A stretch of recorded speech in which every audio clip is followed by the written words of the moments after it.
Hello friends, welcome to weekly market analysis, and in this video we're going to talk about the only technical analysis of the market. And इसमें basically हम बात करेंगे dollar index की, डाउ zone की, Nifty की, bank Nifty की and the Vicks की एनालिसिस हम करेंगे, जिसके थ्रू हम ये अनुमान लगाने की कोशिश करेंगे कि मार्केट में अगले वीक किस तरह का मोमेंटम आ सकता है, वो कौन से क्रूशियल लेवल्स हैं जिसके बारे में हमें ध्यान रखना चाहिए। और at the end we will also talk about the option chain analysis कि ऑप्शन चेन पर अगर देखें तो हाईएस्ट ओपन इंटरेस्ट किस तरह बिल्डअप्स हैं और उसके अकॉर्डिंग हम रजिस्टेंस एंड सपोर्ट को कैसे डिराइव कर रहे हैं। And then will also see कि किस पर्टिकुलर स्ट्राइक प्राइस पे ज्यादातर बिल्डअप्स हैं, कहां अनवाइंडिंग हुआ है। That's what the discussion of this particular whole video and crude oil की एनालिसिस भी हम इस पर्टिकुलर वीडियो में करेंगे। So please watch this video till the end so that you can have an overview of the weekly market for the next upcoming week. And at the end में एक और चीज भी डिस्कस करूंगा, that is the economic event जो कि market को आने वाले समय में इंपैक्ट करने वाले हैं। So let's begin the discussion. And अगर चैनल को सब्सक्राइब नहीं किया तो प्लीज चैनल को सब्सक्राइब कर ले, बेल आइकन को प्रेस कर ले ताकि इस तरह के वीडियोस आपको आने वाले समय में मिलते रहे। So talking about the first dollar index, मैं डॉलर इंडेक्स से ही शुरुआत करता हूं because dollar index is the driver for the whole economy और से ग्लोबल इकोनॉमी। अगर डॉलर इंडेक्स की बात करें तो डॉलर इंडेक्स जो है प्रीवियस ट्रेडिंग सेशंस में या प्रीवियस वीकली ट्रेडिंग सेशंस में एक higher highs and higher lows बनाकर एक चैनल फॉर्मेशंस में चल रहा था।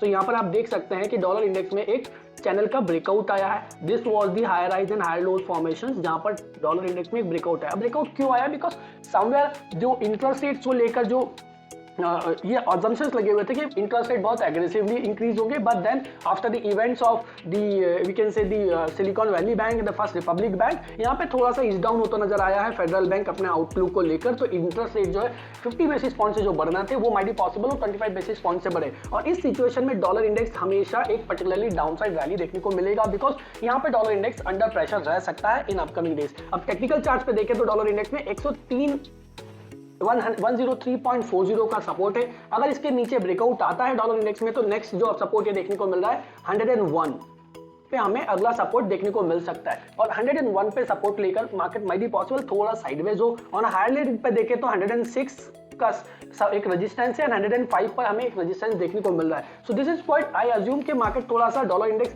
प्रेशर में रह सकता है, मार्केट लोअर लेवल्स दिखा सकता है आने वाले समय में। वहीं अगर हम बात करें डाउ जोन की तो डाउ जोन जो है अपने higher highs and higher lows के फॉर्मेशंस के ब्रेकआउट के बाद मतलब एक ट्रायंगल इसने बनाया, यहाँ पर हमें ट्रायंगल देखने को मिल रहा है।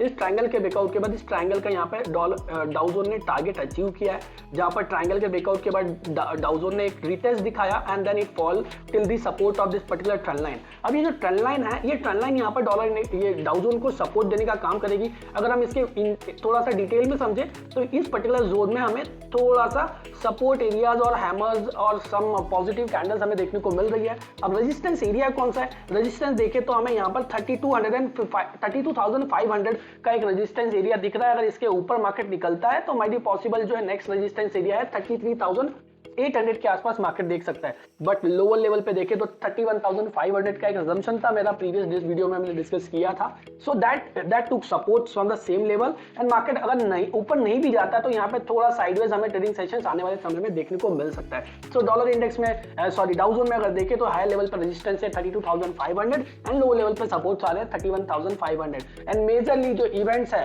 जो फेडरल आउटलुक है, that is going to drive this particular Dow Jones to the higher level and might be possible जो डाउ जोन जो है आने वाले समय में थोड़े हायर लेवल्स पे हमें जो लेवल्स हैं अगर ये देखें इधर तो 33,500 के दिखा सकता है। वहीं अगर हम बात करें निफ्टी की तो निफ्टी भी सिमिलर एक्टिविटी पोस्ट करता नजर आ रहा है। निफ्टी में अगर देखें तो एक पर्टिकुलर चैनल बना हुआ था और उस चैनल में निफ्टी कंटिन्यूअसली ट्रेड करता नजर आ रहा है अपने लाइफ टाइम हाई से, और इस चैनल के लोअर सपोर्ट लेवल पर निफ्टी पहुंच चुका है। You can see on the chart. इस चार्ट पर अगर आप देखेंगे तो यहाँ लोअर सपोर्ट पे हम अवेलेबल है, I mean we are trading on that.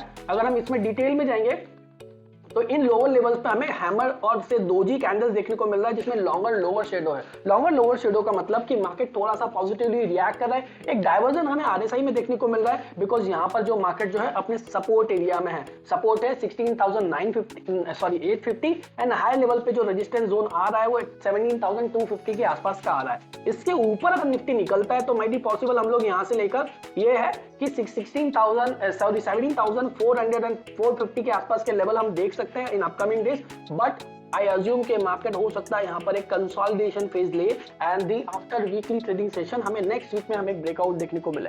So this is what यहाँ पर कंटिन्यूअसली एक पॉजिटिविटी देखने को मिल रही है। बट अगर हम देखें इंट्राडे चार्ट्स पे तो इंट्राडे चार्ट पे अगर आप जाएंगे तो यहाँ पर एक इन्वर्टेड एचएनएस भी देखने को मिल रहा है। इन्वर्टेड एचएनएस होता है एक पॉजिटिव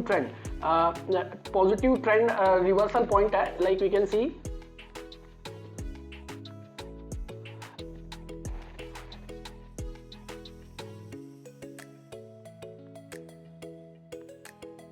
तो अगर आप यहां देखेंगे कि एचएनएस इन्वर्टेड एचएनएस ऑन द सपोर्ट, अगर आप यहां देख सकते हैं ये शोल्डर है, ये हेड है and then one more shoulder. So we can see ये इन्वर्टेड एचएनएस जो कि थोड़ा सा पॉजिटिविटी दिखा रहा है, बट द रेजिस्टेंस इज 70,250। जब तक उसके ऊपर हम क्लोजिंग नहीं ले पाते handsomely, we can not expect the market to move upside, but एक बार क्लोजिंग लेने के बाद हम लोग हायर साइड पे देख सकते हैं।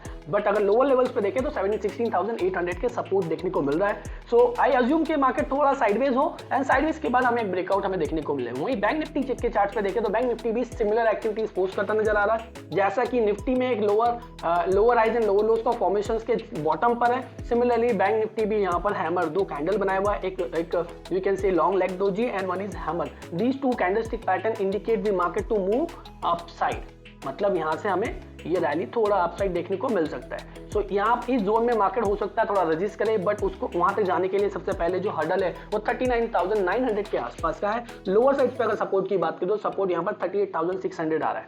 इसमें भी हमें इंट्राडे चार्ट्स पे अगर मैं देखूं अर्ली चार्ट्स पे, तो अर्ली चार्ट्स पे इसमें भी हमें क्या मिला है, एक इन्वर्टेड एचएनएस देखने को मिल रहा है, जो कि similar to what bank Nifty is making as of now.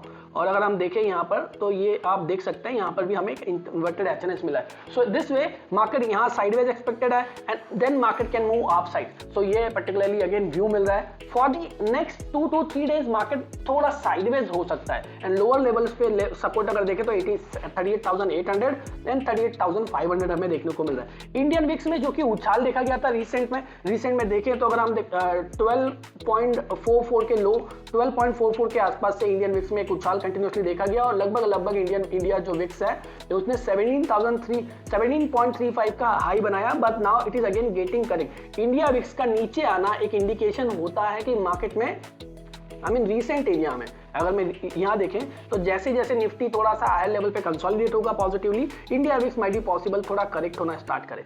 So this level of 14 two we can assume के 13 और इस जोन में रह सकता है। टेक्निकल चार्ट्स पे आज तक इसका प्रेडिक्शन करना उतना सही नहीं होता है। It is only telling you कि मार्केट में वोलेटिलिटी कितनी हो सकती है नेक्स्ट 1 वीक और नेक्स्ट 1 मंथ। अगर ये 14 है मतलब नेक्स्ट 1 मंथ में मार्केट की प्रोबेबिलिटी बोलता है कि 14% ऊपर या 14% नीचे मार्केट जा सकता है, but it's here we can't say कि ये लेवल्स ब्रेकआउट आएंगे तो हमें कोई मोमेंटम देखने को मिले, वी कैन नॉट से। बट यस, इंडिया विक्स का बढ़ना थोड़ा फियर को डिफाइन करता है। तो इंडिया विक्स यहाँ पर बढ़ा था प्रीवियस वीक में, now again getting ease down. तो इधर टेक्निकल चार्ट पे निफ्टी के अपसाइड्स के ब्रेकआउट आते हैं तो इंडिया विक्स का नीचे आना थोड़ा सा पॉजिटिव है। तो ये हुआ टेक्निकल चार्ट की बात। अगर हम ऑप्शन की समरी की बात करें तो ऑप्शन समरी में हम अगर देखेंगे तो निफ्टी में हम शुरुआत करते हैं निफ्टी के वीकली कॉन्ट्रैक्ट की बात कर रहा हूं, जिसका 23 मार्च ऑफ 2023 का एक्सपायरी है, जिसमें अगर देखो तो 17,100 पर बहुत ज्यादा बिल्डअप देखने को मिले हैं कल पुट ऑप्शंस में। और वहीं अगर हम बात करें अनवाइंडिंग, हमें कॉल ऑप्शंस में 17,000 में देखने को मिली।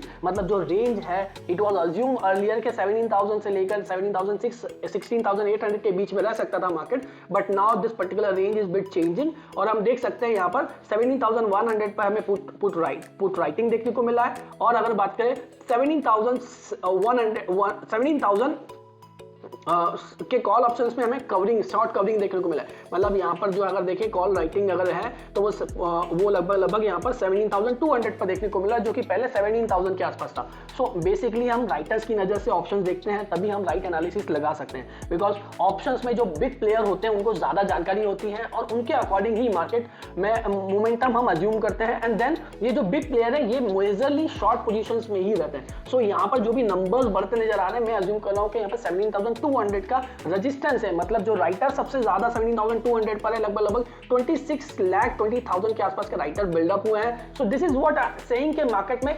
17,200 एक बहुत हर्डल की तरह काम कर रहा है और लोअर लेवल्स पे जो सपोर्ट था वो थोड़ा सा ग्रेजुअली शिफ्ट हो सकता है 17,000 पे। हालांकि हाईएस्ट बिल्डअप है, बट जो चेंज हुआ है, जो नए शॉर्ट बिल्डअप्स आए हैं पुट ऑप्शंस में, वो आए हैं 17,100। So range for the next 2 to 3 days we can say कि 17,000 और 17,200 का रह सकता है, but any closing above 17,200 can lead a sharp up move to till the 17,400। So this is what the Nifty. And Nifty के बाद अगर हम बात करें बैंक निफ्टी की, तो बैंक निफ्टी में भी सिमिलर हमें एक्टिविटी देखने को मिल रहा है, जिसमें कि 39,500 पे एक बिल्डअप हमें देखने को मिल रहा है recently on a put options.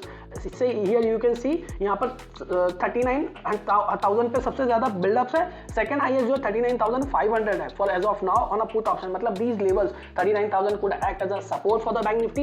वहीं अगर हम बात करें हायर लेवल्स पे कॉल ऑप्शंस में, तो बिल्डअप्स अगर देखें तो 40,000 पे हमें 5,47,000 कॉन्ट्रैक्ट्स ऐड हुए हैं। So this level could act as an resistance. As of now जो बैंक निफ्टी है वो 39,592 का क्लोजिंग लिया हुआ है, इसके ऊपर 40,000 का रेजिस्टेंस है। अगर हम और हायर लेवल्स पे देखेंगे तो यहाँ पर हमें दीज टू लेवल्स अगर नजर आ रहे हैं, और इसके अलावा अगर जो नेक्स्ट लेवल है वो 40,400 के आसपास का है। तो टेक्निकल समरी से तो बैंक निफ्टी जो है 38,900 is the support and 40,100 is the resistance for the next 2 to 3 days। अगर हम बात करें यहाँ पर स्ट्रैडल्स की और मेजर बिल्डअप्स की, तो आप देख सकते हैं सबसे ज्यादा जो बिल्डिंग्स नजर आ रही है वो ग्रीन ज्यादा नजर आ रही है। मतलब जो ग्रीन बिल्डिंग्स है ये कॉल ऑप्शंस के ओपन इंटरेस्ट की। जितना ज्यादा यहाँ बिल्डिंग्स बड़ा होगा उतना ज्यादा रेजिस्टेंस और हर्डल होगा मार्केट के लिए। वहीं अगर हम बात करें पुट ऑप्शंस में तो उतना हर्डल्स नहीं है। मतलब और मेजरली 17,000 स्ट्राइक प्राइस पर सबसे ज्यादा स्ट्रैडल है।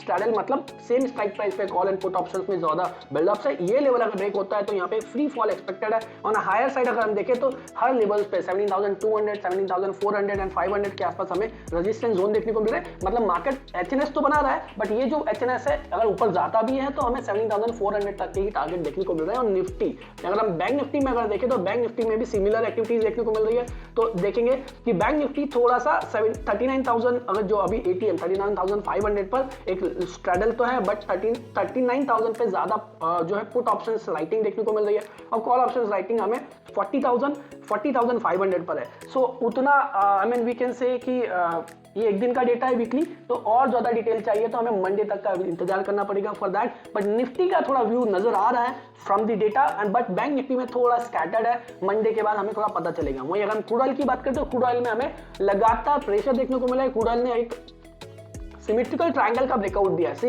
एक सिमेट्रिकल ट्रायंगल यहाँ पे स्विंग देख सकते हैं आप 1 2 3 4 5 1 2 3 4 5 लगभग 4 to 5 रेजिस्टेंस एंड सपोर्ट से बना हुआ एक सिमेट्रिकल ट्रायंगल डाउनसाइड ब्रेक हुआ है। उसका टारगेट ऑलमोस्ट अचीव हो गया है। बट अगर हम नेक्स्ट लेवल्स की बात करें तो यहाँ पर 69.9 मतलब 63 के लेवल्स हैं जो कि मार्केट में सपोर्ट की तरह काम करेंगे। क्यों? क्योंकि कभी भी मार्केट हमेशा अपनी हिस्टोरिकल लेवल्स को रिकॉल करता है। अगर आप देखें तो यहाँ पर 63, यहाँ 63 और इस जोन में भी मार्केट पलटा है, इधर भी मार्केट यहाँ पलटा है, यहाँ पलटा है। तो माइट बी पॉसिबल इस जोन में मार्केट यहाँ पर आके थोड़ा सा सपोर्ट ले। एंड क्रूड ऑयल में लगभग अगर देखें तो लोअर साइड में ये चैनल्स की तरह काम कर रहा है एंड माइट बी पॉसिबल यहाँ एक साइडवेज ट्रेडिंग सेशन हमें देखने को मिले। और इवेंट्स की बात करें तो इकोनॉमिक इवेंट्स में हम यहाँ यूके से इन्फ्लेशन रेट का डेटा है, फेडरल बैंक का मेजर इंटरेस्ट रेट पॉलिसी है जो कि मार्केट पूरा उसी को माइंड में रखा हुआ है। वहीं एफओएमसी स्टेटमेंट के साथ साथ यहाँ पर हमें बैंक ऑफ इंग्लैंड का भी इंटरेस्ट रेट पॉलिसी आने वाला है for the upcoming week. So these are the data जो कि मार्केट को इंपैक्ट करने वाले हैं। ओवरऑल समरी से इसके मार्केट सपोर्ट्स पर है, कुछ एचएनएस पैटर्न बना हुआ है निफ्टी एंड बैंक निफ्टी में। ओपन इंटरेस्ट बोल रहा है 17,000 का सपोर्ट है, बैंक निफ्टी पर 39,000 का सपोर्ट है, हायर लेवल्स पे 17,400 का रेजिस्टेंस निफ्टी में और बैंक निफ्टी में 40,200 का रेजिस्टेंस देखने को मिल रहा है। Dollar index is getting ease down because the interest rate policy में थोड़ा ईज डाउन हुआ है एंड डाउ जोन में भी सपोर्ट एरियाज में हैमर्स कैंडल्स मिली हुई है। So that's it for the day. Hope you got understanding the whole market with this video. Please keep on watching every week for more learnings about the markets and कोई decision इस particular events पे और charts पे ना ले। मैं कोई stock पे बात नहीं करना चाहूंगा और नहीं कर रहा हूं because I am not a registered investment advisor. I can only educate you, I can give you understanding of the market. Final decision आपका ही होगा। Thank you very much for watching till the end.